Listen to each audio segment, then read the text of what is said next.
Hi hello नमस्कार. नवीन व्हिडिओमध्ये स्वागत करते तुम्हा सर्वांचं आणि मनापासून करते. तर मैत्रिणींनो, आज तुम्हाला थोडंसं छोटंसं रुटीन माझं मी दाखवणार आहे. आता केस वगैरे मी काढलं ना, त्याच्यासाठी तेल बनवलेलं होतं. ते तेल मी लावलेच नव्हतं, तर आज मस्त लावून घेणार आहे. कारण मला उद्याच्याला सकाळी ना डोकं वगैरे मस्त छान असं धुवून घ्यायचं आहे. असं म्हटलं तेल सगळं व्यवस्थित लावून घ्यावा. जेवढी केस गळती कमी येईल ना, तेवढी छान असं आपलं रिस्पॉन्स येतो ह्या तेलाचा. म्हणजे मस्त वाटतं की तेल लावल्याच्यानंतर त्याचा सुगंधसुद्धा खूप छान येतो. आणि तेल कसं बनवायचं, काय बनवायचं ह्याच्यावरती पूर्ण डिटेल व्हिडिओ मी मागच्या व्हिडिओमध्ये सगळं सांगितलेलं आहे. पूर्ण डिटेल व्हिडिओ पण आपल्या चॅनलवरती अपलोड केलेला आहे. तर तुम्ही नक्कीच जाऊन बघा. तिथं तुम्हाला काही ना काहीतरी तिथं नक्की फायदा मिळेल आणि तुम्ही ते तेल बनवून लावू पण शकता. तर खूप छान अशा पद्धतीचं तेल बनवलेलं आहे. अगदीच आपल्या घराजवळ आसपास या अशा पद्धतीची सगळी साहित्य मिळून जाईल आणि तुम्ही इझिली ते तेल बनवू शकता. असं जर मार्केटमधून ते तेल विकत आणायचं म्हटलं, थोडं तरी केमिकल असतं. पूर्ण आयुर्वेदिक नसतं बाहेरचं, थोडं तरी केमिकल वगैरे त्याच्यामध्ये असतं. पण केमिकल न वापरता फ्रीमध्ये आपल्याला म्हणजे छान असं तेल बनवता येईल का घरच्या घरी, तर प्रत्येक स्त्री त्या शोधात असते. तर अशा पद्धतीचं मस्त असं तेल मी बनवलेलं आहे. आणि पूर्ण छान असं तेलाने ती मसाज करून घ्यायची. जितकं शक्य होईल तितकं छान असं तेल आपण लावून घ्यायचं आहे. आणि मी मस्त असं तेल लावून घेतलं. त्यानंतर इणी वगैरे पाडली, कारण केस तेल लावल्याच्यानंतर कधी सुट्टे नाही ठेवायचे, धूळ वगैरे बसते. तर त्याच्यामध्ये मस्त असे केस वगैरे छान असे बांधून घेतले. आणि हे अशा पद्धतीचं तेल आहे, पाहू शकता तुम्ही, खूप छान असं बनवलेलं आहे. त्यानंतर जेवायला वगैरे घेतलं आणि म्हटलं चला आता स्वच्छ हात वगैरे धुवून जेवण वगैरे करून घ्यावा. कारण मला ना पुढचे सुद्धा कामं करायचे होते. आणि आज जेवणासाठी मस्त कोथिंबीर वडी आणि रस्सा भाजी कोथिंबीरची बनवलेली होती. आणि त्यानंतर चपाती, कांदा, लिंबू वगैरे. आणि कोथिंबीरच्या वड्या नव्हत्या व्यवस्थित पडल्या, पण खायला इतकी टेस्टी आणि क्रिस्पी मस्त झालेली होती ना, तर खूप छान झालेली होती. त्याची रेसिपी काही शेअर नाही केली, नेक्स्ट टाईम नक्की करेल. आणि त्यानंतर ब्लाऊजचं कटिंग चालू होतं माझं. आता त्या म्हटलं चला 2 ब्लाऊज कट करू, अर्जंटली द्यायचे होते. आणि ॲक्च्युली काय झालं माहिती का, मला खूप सारे कामं आहेत. तुम्हाला तर मागच्या व्हिडिओमध्ये एक सांगितलंच आहे की बहिणीच्या मुलीचं लग्न आहे, त्याची लग्नाची तयारी चालू आहे. तर त्यासाठी आणि 2-3 दिवसावर लगेच साखरपुडा पण आलेला आहे. त्याच्यासाठी पूर्ण इकडं वेळ अर्धा इकडं असा जातो आहे माझा. त्याच्यामुळं काही वेळ मिळाला नाही. त्याच्यामुळं माझा हा व्हिडिओ मी एडिट केलेला थोडासा लेट झाला मला. म्हणजे शूट केलेला एडिट करून टाकायला थोडासा लेट झाला. पण जितकं शक्य होईल तितकं तुम्हाला व्हिडिओ मी शेअर करेल. कारण काही होतं घाई गडबडीमध्ये कामाच्या शूट करायचं विसरून जातं. आणि जे शूट करतात म्हणजे आसपास तर माणसं असतात, पण प्रत्येक माणूस कॅमेरा घेऊन मोबाईल घेऊन नाही फिरू शकत शूट करायला. आपल्या मागं ते तसंच काहीसं झालं होतं. आणि खूप काही गोष्टी मला त्याच्या मेमरी, म्हणजे तिच्या जे काही लग्नाची तयारी, लग्न वगैरे सगळ्या गोष्टी मला मेमरीज माझ्या स्टोअर करून ठेवायच्या होत्या. व्हिडिओसुद्धा अपलोड करून तुमच्याशी शेअर करायचं आहे. सो मी तितकं शक्य होईल तितकं नक्की करेल. आणि जे काही माझं काम रुटीन वगैरे आहे ना, ते सुद्धा मी तुम्हाला दाखवायचा प्रयत्न करेल. सो व्हिडिओ कंटिन्यू बघत जा. व्हिडिओला प्रतिसाद छान द्या मला. आणि प्लीज तुम्ही सपोर्ट करा, सबस्क्राईब करा चॅनलला नवीन असाल तर. कारण माझं दुसरं पण एक चॅनल आहे ना, त्या चॅनलवरती माझे 1300 पर्यंत माझे सबस्क्रायबर झालेले आहेत. पण तरीसुद्धा कसं आहे, ते पण चॅनलवरती ना थोडंसं काम कमी पडतं आहे. त्याच्यासाठी थोडंसं काम मागच पडलेलं आहे ते चॅनल. पण त्याच्यावरती सुद्धा छान छान डिझाईन्स वगैरे मी लवकरच शेअर करेल. पण जितकं शक्य होईल तितकंच करेल. शॉर्ट तर मी रोजच टाकते, पण मिनी व्लॉग पण ह्याच्यावरती मी रोज टाकते.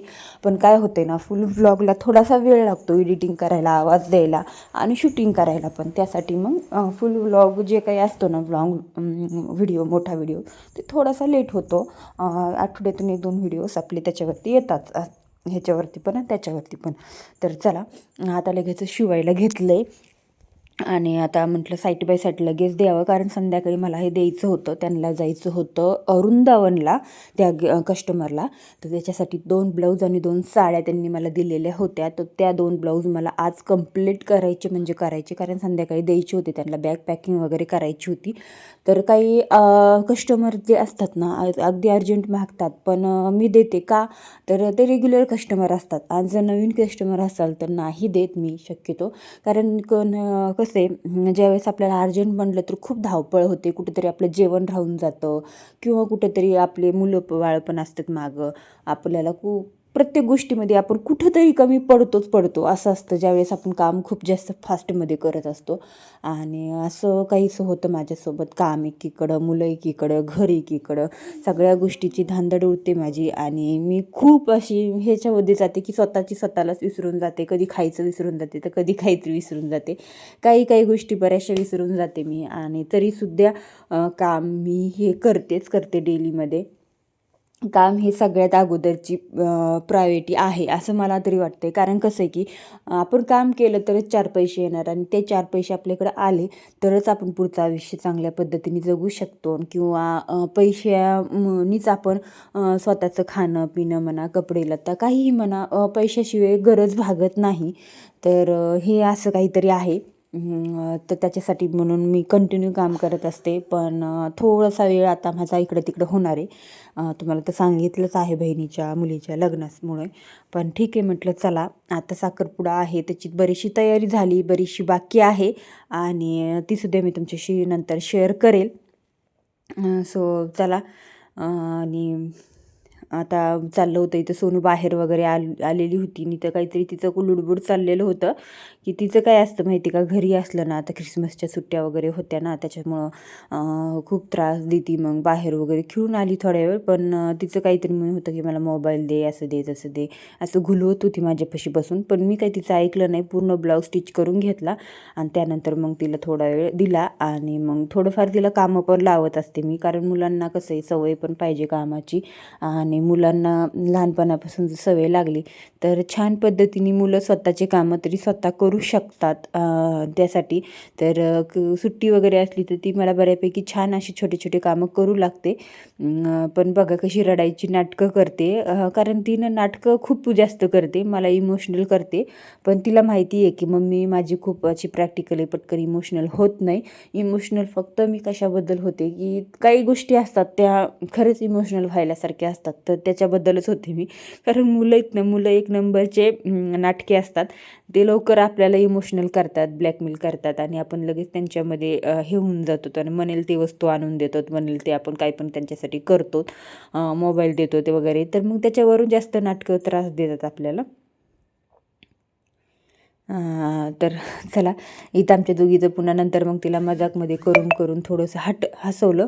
आणि मग बघत होती ती पण. इथं आम्ही मोबाईल लावला होता तर, आणि मोबाईल बघत बघत काम पण चाललं होतं.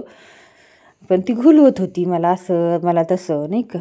आता एवढे सारे ड्रेस शिवलेत ना, तरी पण मला म्हणते की मला आता दीदीच्या लग्नात घालायला ड्रेस शिव, हे कर. म्हटलं नको, आता रेडीमेड छान असं आपण आणूयात नंतर. आणि तिथं आमच्या दोघीचं डिस्कशन चाललं होतं. आणि अजून लग्न महिनाभर आहे, पण तर मुलांचं काय, मुलं मग सगळं स्वतःसाठी सगळंच करायचं असं असतं मुलांचं. बरं ठीक आहे, चला जाऊ द्या. हा ब्लाऊज माझा पूर्ण कंप्लीट होईपर्यंत म्हटलं जेवढं शक्य होईल तुमच्याशी गप्पा मारणं तेवढं शक्य करेल. कारण एरवी तर आपण मिनी व्लॉगमध्ये जे आपण करतो तेच आपल्याला पटकन सांगावं लागतं, कारण वेळ मिळत नाही मिनी व्लॉगमध्ये गप्पा वगैरे मारायला. हे काम चालत असतानाच आपण गप्पा मारू शकतो. पण आता म्हटलं चला पटकन थोडं ब्लाऊज स्टिच करून हुक वगैरे लावून मला त्यांना संध्याकाळी अर्जंटली द्यायचे होते. आणि जितकं लवकर होईल तितकं मी हे ब्लाऊज शिवायचा प्रयत्न करते. काय होतं, कटिंग वगैरे केलून ठेवलेली असली ना तर दिवसभराचे बरेचसे कामं माझे होऊन जातात, पण कटिंगही करायचं शिवायचंही तर मग थोडासा वेळ मलाच कमी पडतो असं होतं आहे. असं असतं माझं पण. आणि मग त्यामुळं थोडंसं लेट पण होते. पण ठीक आहे, म्हटलं चला जे आहे ते आहे, नाही का. ठीक आहे. तर मग अशा पद्धतीने आता आमचं काम चाललेलं होतं. आणि घेतलाच तिने नंतर थोडासा मोबाईल. आणि मग म्हटलं जाऊ दे घ्यावा, कारण आता थोडंसंच ब्लाऊज राहिले माझं, तेवढं जर ब्लाऊज झालं ना तर मग पटकन कामं पण माझी होतील. आणि काय झालं, अजून काही गोष्टीत ना मग तिला बोलत आहे ना मी हुकपट्टी दुपट्टी एकीकडे लावली आणि ती पण व्यवस्थित मग जॉईंट करून घेतली. आणि हा ब्लाऊज मी पूर्ण कंप्लीट केला. सो फिनिशिंग सुंदर आलेली आहे, पाहू शकता तुम्ही माझी ब्लाऊजची फिनिशिंग. आणि कटिंग स्टिचिंग फिनिशिंग वगैरे ह्या सगळ्या गोष्टी मी डिटेलमध्ये शिकवत असते आपल्या दुसऱ्या चॅनलवरती, ज्योती सुरू असे फॅशन डिझायनर हे चॅनलचं आपलं नाव आहे दुसऱ्या. जिथं मी फक्त फॅशन डिझायनर सांगते तिथं खूप सुंदर सुंदर व्हरायटीमध्ये तुम्हाला साड्या वगैरे तिथं पाहायला पण मिळतात आणि छान छान ब्लाऊज शिकायला पण मिळतात. तर म्हटलं चला आता हुक लावून घ्यावं. आता हुक वगैरे लावून घेतले तितकेच विशाल आला. विशाल त्याचा अभ्यासाचा राडा काढून घेतला त्याने. आता हुक वगैरे लावून घेतले, विशालला दाखवलं आणि त्यानंतर ह्या 2 साड्यातनं मला पिकोफॉल करायच्या होत्या. त्यातली त्यात परत अजून एक दुसरी पण करायची होती. अशा 3 साड्या मला पिकोफॉल करायच्या होत्या. रात्री तेवढ्या साड्यांना मी अगोदर मशीनवरती फॉल लावून घेतलं, छान असा पिको पण केला आणि त्यानंतर फॉल लावायला घेतला हातावरती. तर हातावरती आता फॉल लावायला थोडासा वेळ लागतो बरं आणि संध्याकाळी अजूनही थोडासा जास्त कंटाळा येतो. शक्यतो सकाळून जर घेतला तर थोडंसं लवकर होतं. कारण काय होतं ज्यावेळेस सकाळी ना थोडंसं फास्ट काम होतं संध्याकाळी थोडंसं स्लोमध्ये होतं. कारण आपण दिवसभर थकलेला असतो बरेचसे कामं करून त्याच्यासाठी. तर इथं मॅचिंग दोरे लावा, मॅचिंग फॉल आणा. तर जे हे काम करतं ना त्यालाच माहिती असतं की किती छोट्या छोट्या गोष्टींसाठी आपल्याला सतत बाहेर जावं लागतं आहे. किती छोट्या छोट्या गोष्टी मॅनेज कराव्या लागतात. मॅचिंग करा, हे करा, ते करा. आणि आता जास्तीत जास्त आरीवर्कचं फॅशन चाललं आहे. खूप सुंदर सुंदर आरीवर्क करते माझी एक मैत्रीण. तर मी तिच्याकडे आरीवर्क करण्यासाठी देत असते. खूप सुंदर सुंदर करते. 2-3 जणी आहेत माझ्याकडं.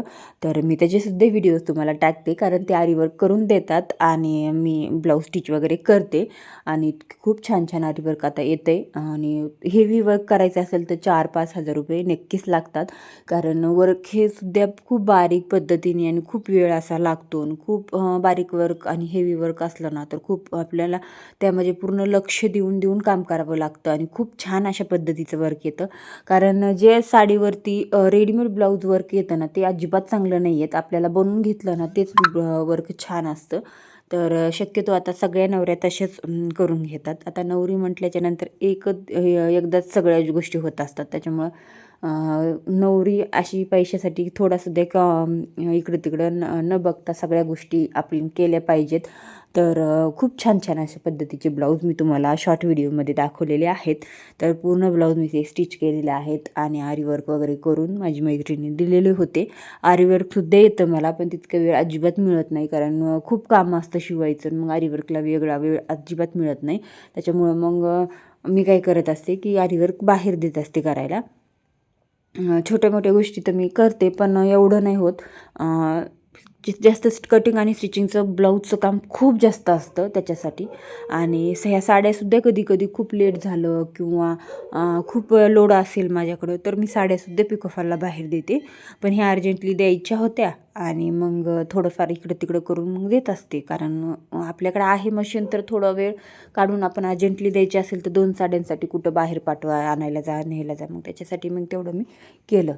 तर त्यातली त्यात पण वेळ नसाल तर ते पण करते. पण शक्यतो जेवढं शक्य होईल तेवढं आपण पण करून द्यायचा प्रयत्न करायचा.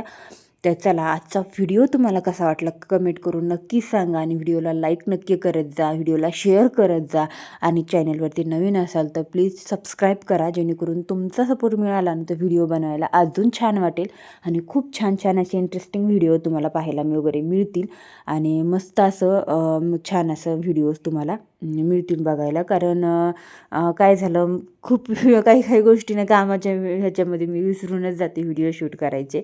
पण तुम्ही ज्यावेळेस सबस्क्रायबर वगैरे बघते ना, व्ह्यूज वगैरे बघते ना, तुमचे लाईक्स बघते ना तर त्यावेळेस मग परत असं उत्साह येतं कामाचा. असं वाटतं नाही रे बाबा आपण त्यांच्यासाठी व्हिडिओज बनवले पाहिजेत.